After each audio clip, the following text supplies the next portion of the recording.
Hey everyone, when you look in the mirror, do you see a reflection of a facade of someone that you're pretending to be, both for yourself and for the image that you're trying to present to others? Or do you see a reflection of who you really are, both with your flaws and imperfections and all of that?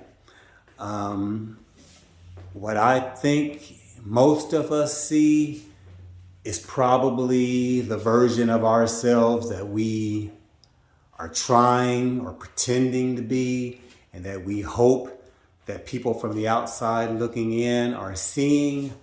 But what I found for myself is that I had to really start looking in the mirror and seeing what was really there, with all of my flaws and imperfections and things about myself that I really didn't like.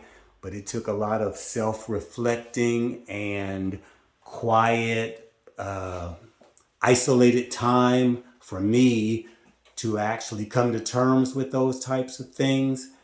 But saying that, having that time and making those admissions to myself has really helped me to deal with those aspects of myself that were really hard to admit were there, and things about myself that I truly didn't like.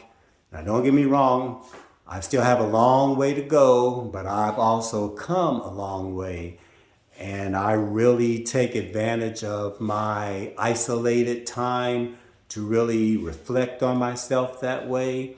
I think the problem with most of us is when we do have quiet, isolated times, and the thought of facing yourself really presents itself, then we look to fill that time either with activities or other people.